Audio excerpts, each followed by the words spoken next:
आप जानते हैं कि बहुत साल हुए हिंदुस्तान में अंग्रेजों का राज होता था। अंग्रेज हिंदुस्तान में आए किस लिए थे? वो यहां इसलिए आए कि उन्होंने सुना था कि हिंदुस्तान सारी दुनिया में सबसे धनी मुल्क है, तो यहां पे हिंदुस्तान का धन लेने आए। और जब यहां आए तो उन्होंने देखा कि सिर्फ धनी मुल्क नहीं है, लेकिन एक बहुत शक्तिशाली मुल्क भी है। लेकिन फिर भी उन्होंने यहां कब्जा कर लिया। और कब्जा कैसे करा? ऐसे करा कि उन्होंने ये देखा कि जितने हिंदुस्तानी यहां हैं सारे आपस में झगड़ते रहते हैं, और एक दूसरे को आपस में झगड़वा दिया और अपना कब्जा ले लिया।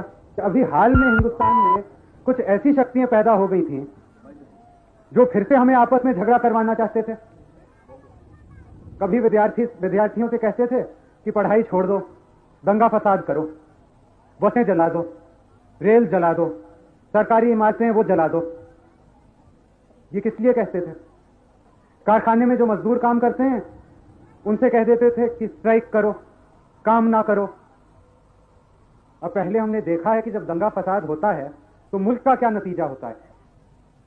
मुल्क का यह होता है कि हम कमजोर हो जाते हैं और बाहर वालों के नीचे दब जाते हैं। पिछले जून में यहां इमरजेंसी आ गई।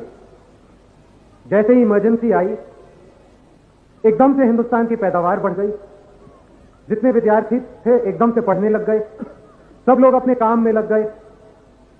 जो दाम इतनी तेजी से बढ़ रहे थे, सारी दुनिया में बढ़ रहे थे। कोई और मुल्क नहीं है दुनिया में जो अपने बढ़ते हुए दाम को काबू कर सका है।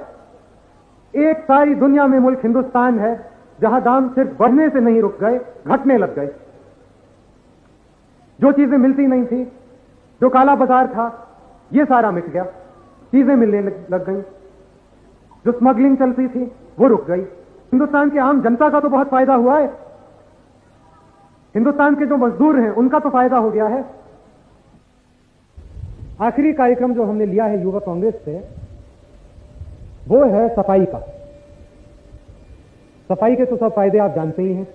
बीमारियां कम फैलेंगी, हमारी रहन सहन अच्छी हो जाएगी। तो ये भी एक आंदोलन हमें तेजी से आगे बढ़ाना है। और ये सब हम अपने अपने गांव में कर सकते हैं।